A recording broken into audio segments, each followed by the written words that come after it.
अब जो हमारा थर्ड क्वेश्चन है, the following reactions are redox reactions, find out the elements, test yourself का थर्ड क्वेश्चन है। The following reactions are redox reactions, find out the elements which has been reduced and the element which has been oxidised. अब इस case में देखिए आप answer में zinc copper sulphate के साथ रिएक्ट कर रहा है, ZnSO4 बन रहा है और कॉपर बन रहा है, राइट। अब देखें जिंक की ऑक्सीडेशन स्टेट क्या है, 0, लॉस ऑफ, और किस में चला गया है, +2 में चला गया है, राइट। यहाँ पे कॉपर सल्फेट में कॉपर की ऑक्सीडेशन स्टेट देखें +2 है और ये किस में चला गया है, 0 में चला गया। गेन ऑफ इलेक्ट्रॉन्स को हम क्या कहते हैं, रिडक्शन। अब हमने ऑक्सीडेशन नंबर कैसे कैलकुलेट करते हैं, सिंपल वे क्या है इसमें, ठीक है, मैं आपको यहाँ पे बता देती हूँ।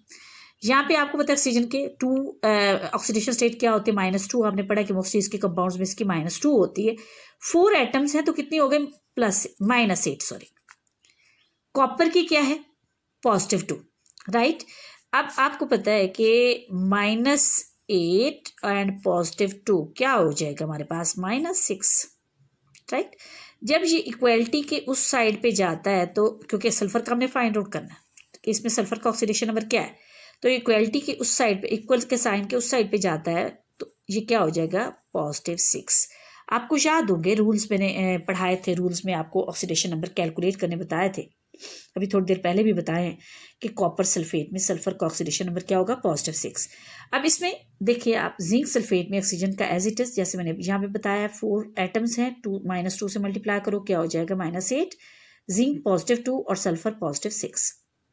अब देखिए जिंक का ऑक्सीडेशन नंबर चेंज हुआ, 0 से +2 में गया है, और कॉपर का ऑक्सीडेशन नंबर चेंज हुआ है, +2 से 0 में गया, लेकिन सल्फर के और ऑक्सीजन के ऑक्सीडेशन नंबर में कोई चेंज नहीं है। तो आप क्या कहेंगे, जो एलिमेंट ऑक्सीडाइज्ड हुआ है वो कौन सा है, जिंक, और एलिमेंट रिड्यूस हुआ है वो क्या है, कॉपर है। अब सेकेंड एग्जाम्पल पे आ जाए आप, कॉपर सिल्वर नाइट्रेट के साथ रिएक्ट कर रहा है, कॉपर नाइट्रेट बना रहा है और सिल्वर बना रहा है, राइट। कॉपर की यहाँ पे फ्री स्टेट में ऑक्सीडेशन स्टेट क्या होगी बच्चे, 0 होगी, राइट। और यहाँ पे सिल्वर फ्री स्टेट में, सॉरी, इसकी ऑक्सीडेशन स्टेट क्या होगी, 0 होगी। अब क्या है हमारे पास ऑक्सीजन की -2, 3 से मल्टीप्लाई करेंगे तो -6 हो जाएगी, ठीक है। सिल्वर की +1 आप उसी मेथड से कैलकुलेट करेंगे, -6 +1 किसके इक्वल होता है, -5 के, और -5 जब इक्वेशन के उस साइड पे जाता है तो क्या हो जाता है, +5। ये मैंने अभी आपको मेथड बताया है। तो नाइट्रोजन की किया +5, इसी तरह से कॉपर की +2, ऑक्सीजन 3 2 6, ठीक है, 6 एटम्स है, 6 को -2 से मल्टीप्लाई करो क्या हो जाएगा, -12, और नाइट्रोजन का क्या होगा, -12 में से 2 को सब्ट्रैक्ट करो तो क्या आंसर आता है, 10। तो नाइट्रोजन का ऑक्सीडेशन स्टेट क्या हो गया, +10, राइट।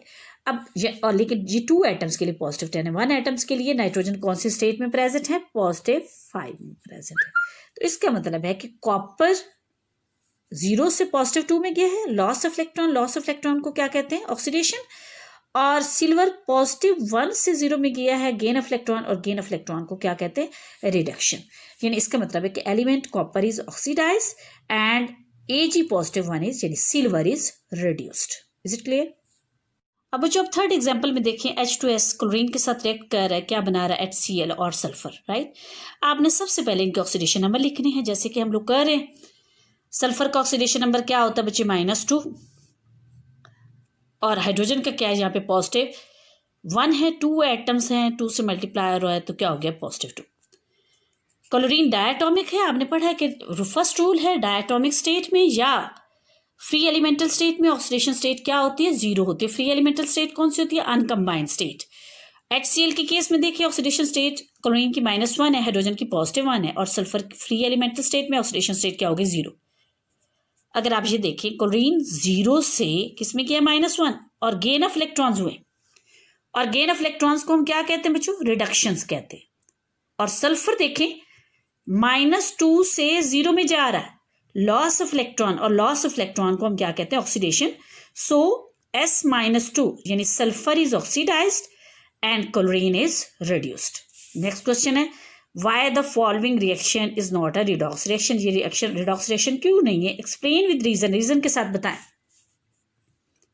सबसे पहले बच्चे आप इसका ऑक्सीडेशन नंबर लिखें।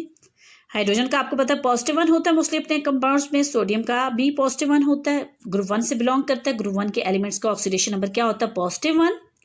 याद होगा आप लोग को, थर्ड रूल है ये। ऑक्सीजन का अपने कंपाउंड में ऑक्सीडेशन नंबर क्या होता है, -2। HCl के केस में देखिए क्लोरीन का -1 और हाइड्रोजन का +1।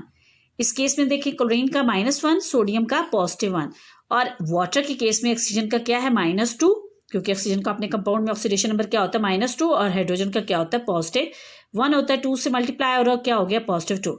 अब ये देखिए कि सोडियम +1 से +1 में रहा, ऑक्सीजन -2 से -2 में ही रहा, हाइड्रोजन देखिए +1 से +1 में ही रहा है, क्लोरीन -1 से -1 में रहा है। तो इसका मतलब है कि किसी की भी ऑक्सीडेशन स्टेट चेंज नहीं हुई और रिडॉक्स रिएक्शन होने के लिए ये नेसेसरी है कि ऑक्सीडेशन स्टेट चेंज हो। तो this reaction is not a redox reaction because there is no change in the oxidation number of any element. Is it clear?